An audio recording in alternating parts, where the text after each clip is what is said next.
Jadi kata Allah begini, kalau kalian ragu terhadap wahyu yang diturunkan kepada hambaku yaitu Muhammad, kalau kalian ragu terhadap Al-Quran, fa'tu bi suratim mim mislih, maka coba buat ucapan yang sama seperti Al-Quran. Jangankan satu surat, satu ayat saja kalian tidak akan mampu.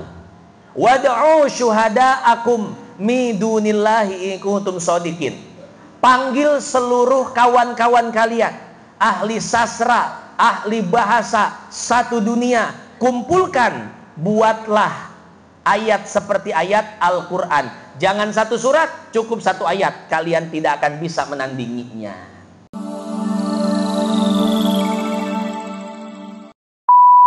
Assalamualaikum warahmatullahi wabarakatuh.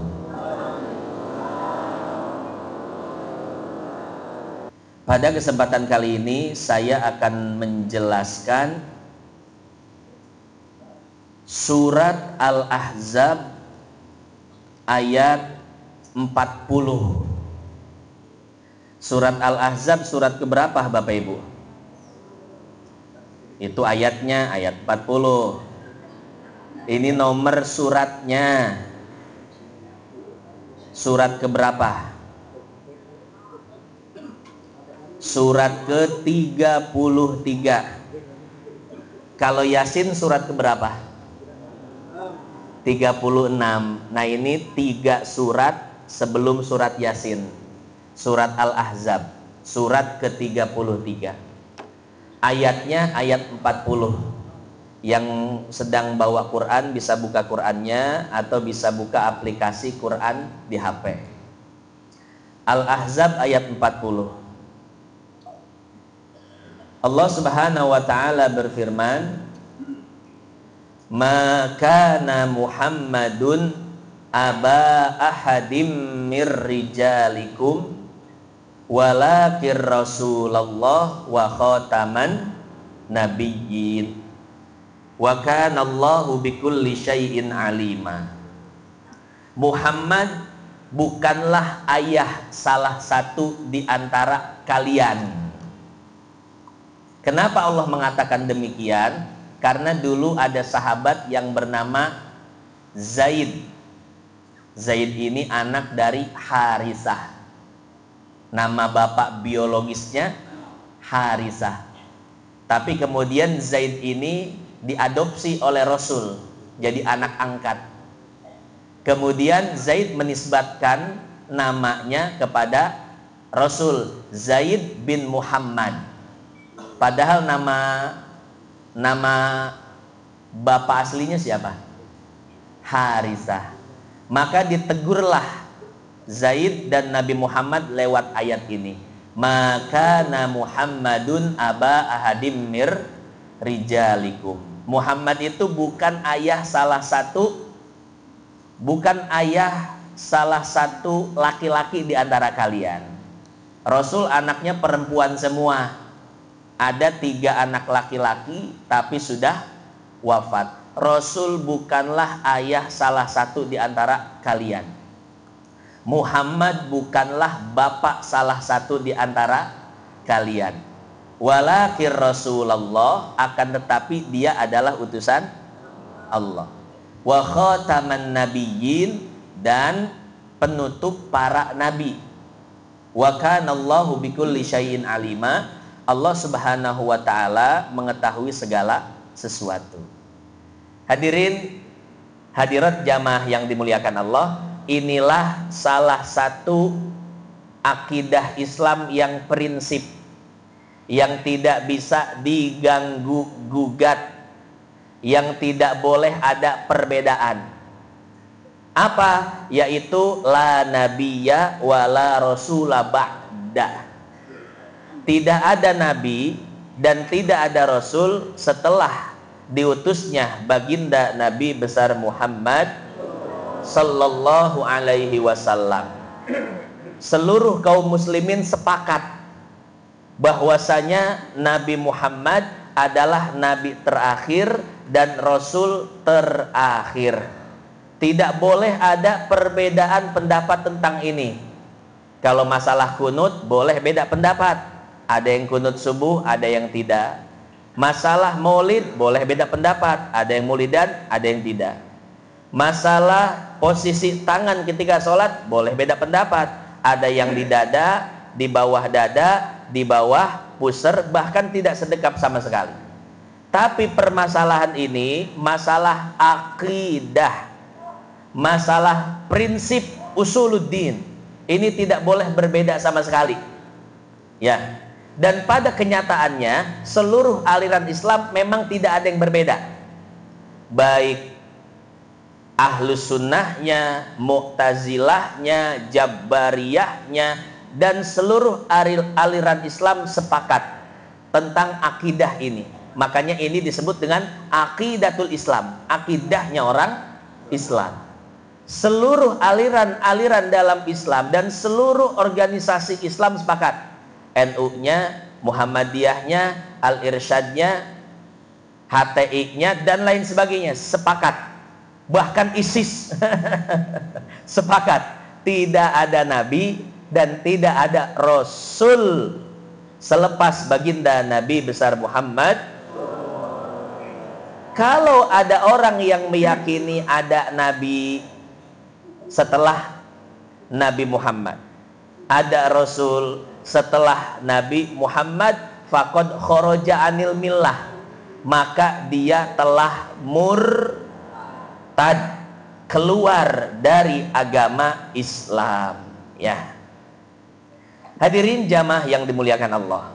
Kemudian ada yang mengatakan seperti ini, Pak Ustadz, ayat tersebut hanya mengatakan wa khataman nabiyyin. Yang tidak ada setelah Nabi Muhammad itu adalah nabi. Karena di dalam Al-Qur'an mengatakan Nabi Muhammad adalah penutupnya para nabi. Allah tidak mengatakan wa khatamar rusul. Nabi Muhammad adalah penutup para rasul. Berarti rasul masih ada di zaman sekarang. Yang tidak ada itu adalah nabi.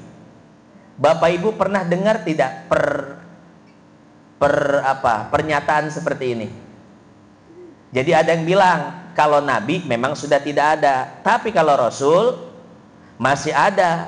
Mana dalilnya? Al-Ahzab ayat 40. Allah hanya mengatakan Muhammad sebagai penutup para nabi, tidak mengatakan Muhammad penutup rasul. Berarti nabi masih ada, berarti rasul masih ada. Yang tidak ada itu nabi. Ini namanya syubhat, artinya kekeliruan yang perlu dijawab. Bagaimana jawabannya? Lihat di dalam hadis riwayat Imam Ahmad. Ini dinukil oleh Imam Ibnu Katsir di dalam tafsirnya, yaitu tafsir Qur'anil Azim. Apa kata Nabi? Nabi sallallahu alaihi wasallam bersabda, innar risalata wan nubuwata qadin qata'at. Sesungguhnya pintu kerusulan dan pintu kenabian sudah tertutup rapat. Fala rasula ba'di wala nabiyya. Artinya apa? Tidak ada lagi rasul setelahku dan tidak ada lagi nabi. Kira-kira hadis ini jelas nggak Bapak Ibu?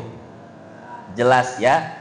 Jadi tidak ada lagi nabi dan tidak ada lagi rasul di zaman sekarang. Itu kalau kita menggunakan hadis Nabi Sallallahu Alaihi Wasallam. Atau kita menggunakan metode lain, namanya qiyas aulawi, yaitu membandingkan satu permasalahan, satu kasus dengan kasus yang lebih besar. Artinya begini, jika nabi saja tidak ada, apalagi rasul.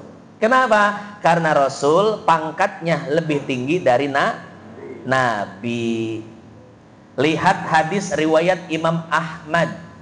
Lihat, Apa kata Nabi? Nabi Shallallahu Alaihi Wasallam bersabda, dari zaman Nabi Adam, Bang Karni udah muncul. Harus segera ditutup ini. Sebentar lagi ya Bapak Ibu, 2 jam lagi.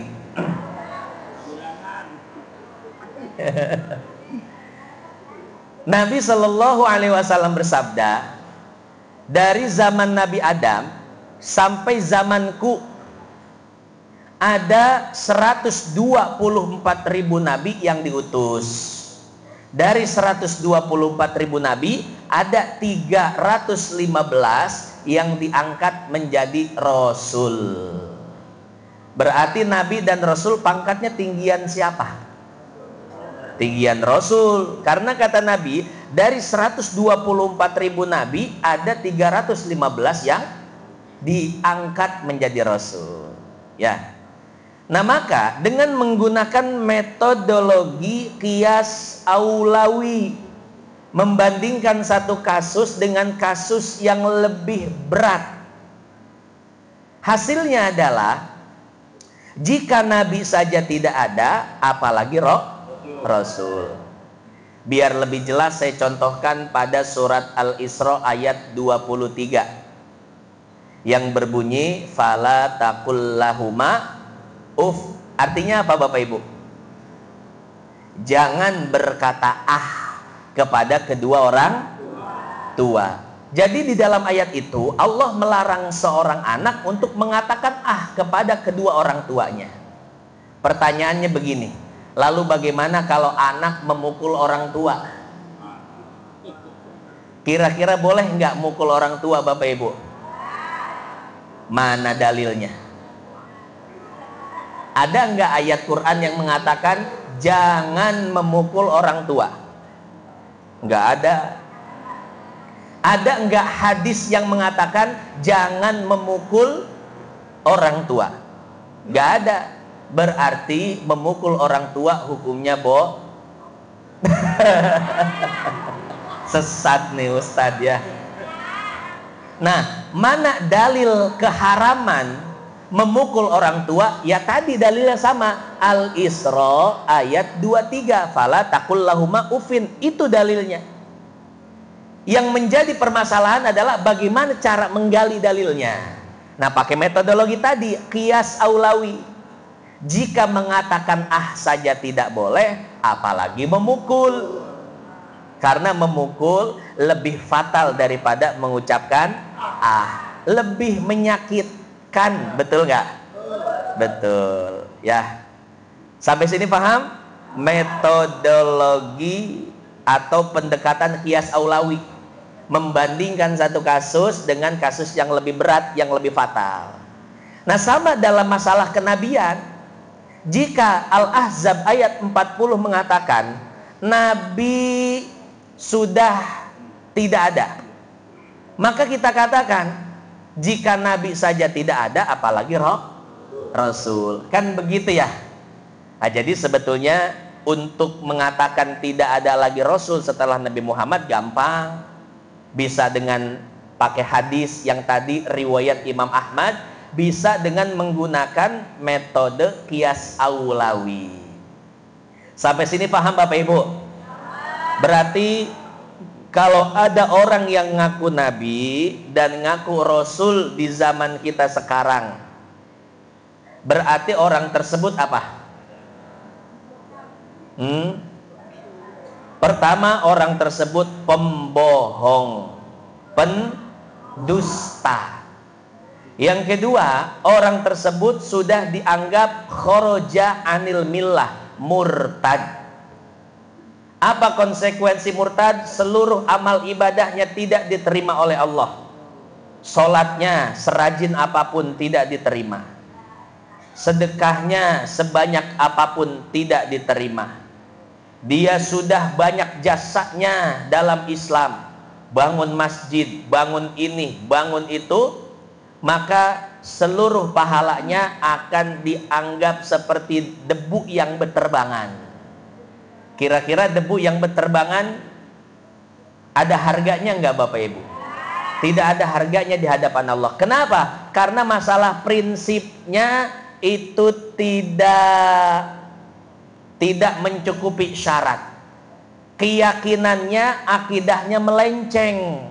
Maka seluruh ibadah-ibadah yang dibangun atas akidah tersebut tidak ada harganya di hadapan Allah Subhanahu wa taala.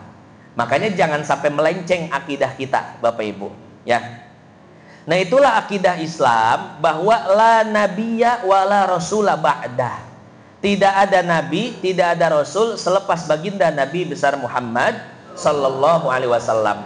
Dan siapapun yang mengaku nabi dan rasul saat ini bisa dipastikan mereka adalah para pendusta, bohong.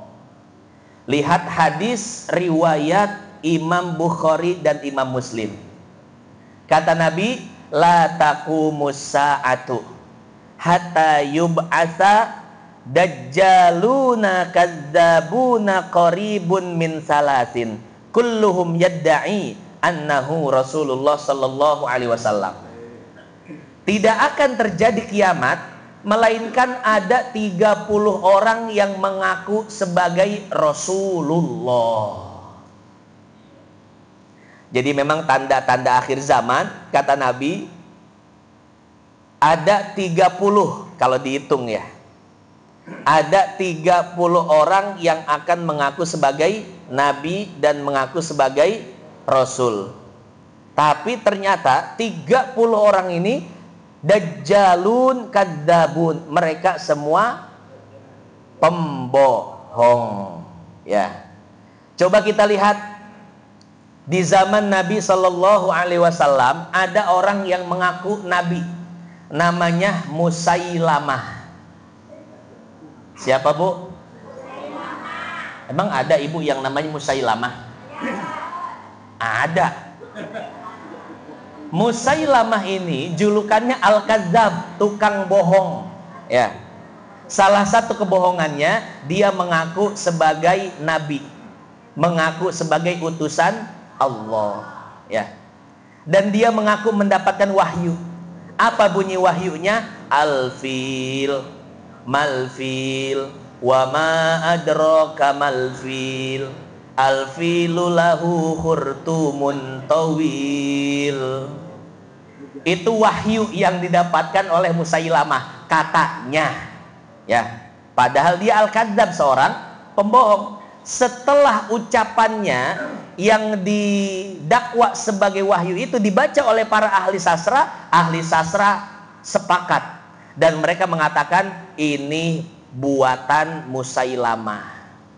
Kenapa? Karena tidak ada nilai sastranya. Beda dengan ucapan yang disampaikan Muhammad.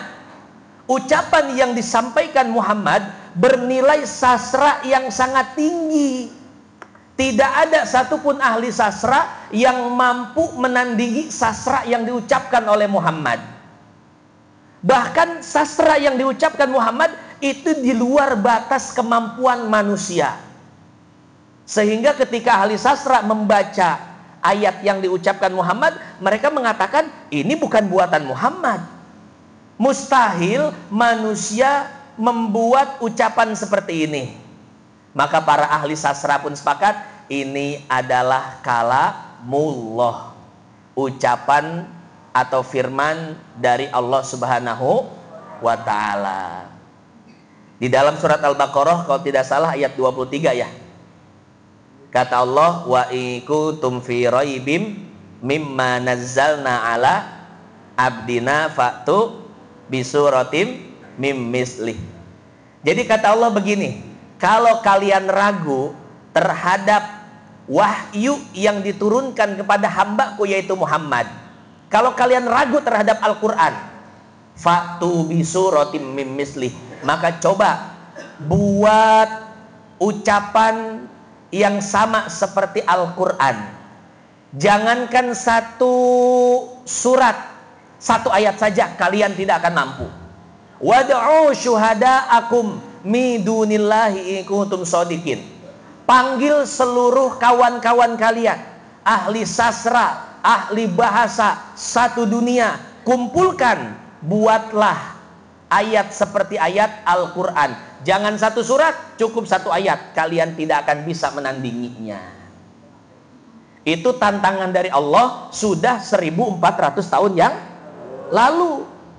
Tapi tantangan itu sudah ada 1400 tahun yang lalu. Sampai sekarang tidak ada satupun orang yang bisa menandingi dan menjawab tantangan tersebut. Betul nggak Bapak Ibu? Kenapa demikian? Karena tadi Al-Quran memiliki sastra yang sangat tinggi, di luar batas kemampuan manusia. Maka wajar kalau sudah 1400 tahun atau 14 abad tidak ada satupun manusia ahli sastra dari manapun bisa menandingi Al-Quran. Ya, ini Bapak Ibu, makanya kita harus bangga dengan Al-Quran. Sudah terbukti ya bahwasanya Al-Quran adalah mukjizat Nabi besar Muhammad Sallallahu Alaihi Wasallam, bukan karangan Nabi Muhammad. Andai Al-Quran ini karangan Nabi Muhammad, maka sungguh sudah kita lihat banyak kontradiksi, pengurangan, penambahan. Bahkan kita lihat banyak orang yang sudah bisa membuat buku seperti Al-Quran. Tapi nyatanya tidak ada satupun orang yang bisa membuat seperti Al-Quran.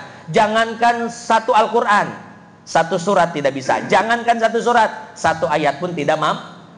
Betul ya? Makanya ketika ahli sastra mendengar ucapan Nabi Muhammad, yang mana itu adalah Al-Quran, maka ahli sastra mengakui ini bukan kalam Muhammad. Tapi ketika membaca wahyu yang didakwa oleh Musailamah Al-Kadzab, kata ahli sastra, wah ini masih pelajaran PAUD, pelajaran anak TK. Kenapa? Karena bunyinya seperti tadi, alfil gajah, malfil, apa itu gajah? Wama adroka malfil, apakah kalian tahu apa itu gajah?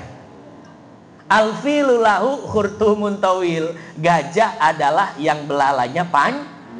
Kata ahli sastra, ya ini mah anak saya juga bisa bikin ini. Ya, pelajaran PAUD. Nah, jadi seperti itu. Di zaman Nabi bahkan sudah ada yang mengaku sebagai Nabi, mengaku Rasulullah. Kemudian di Yaman ada lagi namanya Al-Aswad Al-Ansi. Ada lagi Sajjah, seorang perempuan ngaku jadi Nabi. Ya. Kemudian di India ada lagi yang ngaku jadi nabi. Namanya siapa? Mirza Ghulam Ahmad. Ajarannya namanya Ahmadiyah. Di Indonesia ada nggak yang ngaku nabi? Banyak. Pertama ada namanya Musadek, mantan pelatih badminton, yang kemudian dia tapak di gunung yang ada di Bogor katanya. Tapanya dipila, enak banget ya. Tapak dipila, keluar tapak, langsung ngaku jadi nabi, Pak. Akhirnya ditangkap polisi, dibawa ke kantor, diinterogasi. Auslah Musadek, minta minum. Sama polisi dikasih air putih, dia nawar pengen Pocari Sweat. Kata polisi, masa nabi kurang ion? Di Indonesia ada ya orang yang ngaku nabi, namanya Musadek. Bukan cuman Musadek, ada seorang perempuan ngaku nabi, namanya siapa? Lia Edan. Ngaku nabi, habis ngaku jadi nabi, jamaahnya banyak, akhirnya dia ngaku jadi malaikat. Malaikat Jibril katanya. Akhirnya ditangkap polisi.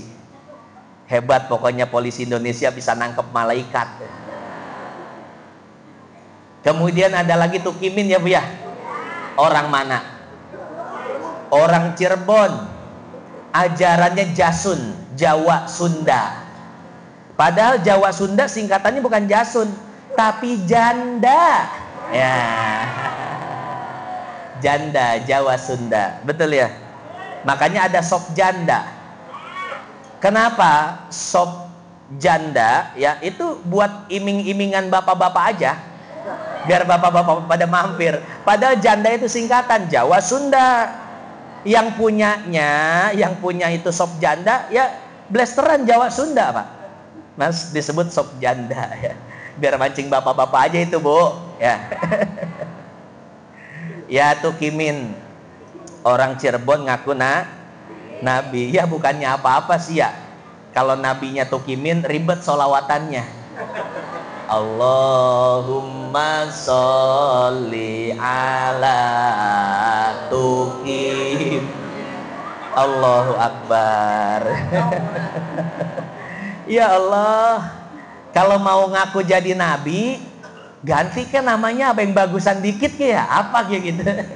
Iya tuh Kimin. Katanya saya dengar juga ada nabi namanya Asep. Tuh kacau kata saya. Pakai nama saya lagi Asep ya. Nabi namanya Asep. Gak pantas pisan itu ya. Iya.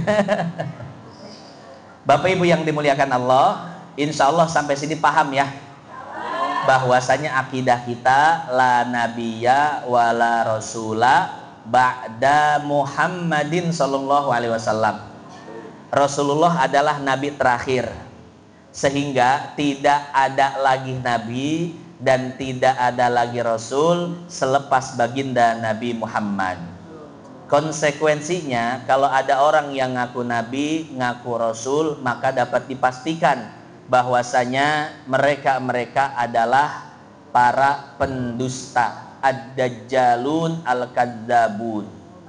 Ya, itu kata Nabi, bukan kata saya. Wallahu a'lam bishawab.